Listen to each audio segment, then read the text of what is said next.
Acho que um grande exemplo que a gente tem é a Petrobras, você vai falar sobre isso agora, né? 70 anos, comemorando hoje, e a gente precisa lembrar, né? A empresa começou no Brasil com uma tecnologia que vinha dos americanos e rapidamente os brasileiros tomaram para si essa tecnologia e, enfim, despontaram nesse mercado de uma maneira espetacular. É uma empresa que a gente precisa celebrar, mas que sofreu e sofre ainda muito com desmonte, né? Não, eu acho super simbólico que essa greve esteja acontecendo e que a gente possa fazer esse debate no dia em que a Petrobras, maior empresa brasileira, completa 70 anos. Desde os anos 90, a gente assiste um discurso de privatização. Ah, é melhor privatizar tudo. Olha, no Brasil, quem industrializou o país foi o Estado. Sem o Estado brasileiro, principalmente da época do Getúlio Vargas para cá, sem o Estado brasileiro, o país seria ainda uma grande fazenda.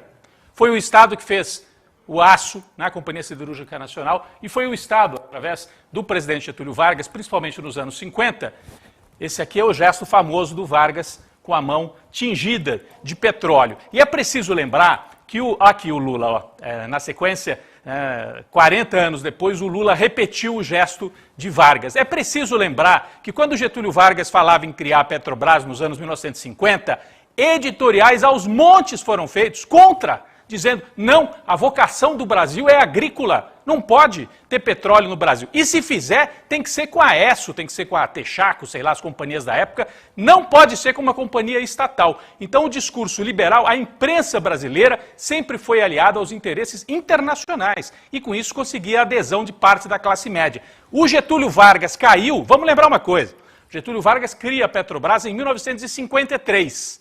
Em 1954, um ano depois, ele se suicida, sofre um cerco incrível, né? Cria-se a chamada República do Galeão, a família do Vargas. Olha, eu estudei bastante isso. O que fizeram com a família do Lula é repeteco do que fizeram com a família do Vargas. Até as frases eram as mesmas. Os filhos, o filho do Vargas ficou milionário.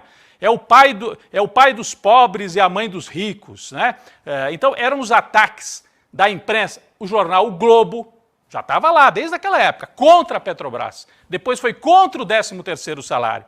Né? Então, é uma história no Brasil, a Petrobras é uma história vitoriosa de construção de uma empresa estatal que mudou a vida do Brasil. Foi fundamental a construção da Petrobras e o Vargas foi derrubado por causa da Petrobras. E se a gente reparar bem, todo o movimento feito contra Lula e contra Dilma vem depois do pré-sal. Quando o Lula tinge a mão de petróleo, repetindo o gesto do Vargas aqui, ó, ele assume uma posição de um projeto nacional independente, os Estados Unidos não gostaram nada disso. O Sérgio Moro, a Lava Jato, hoje isso tem bastante indício.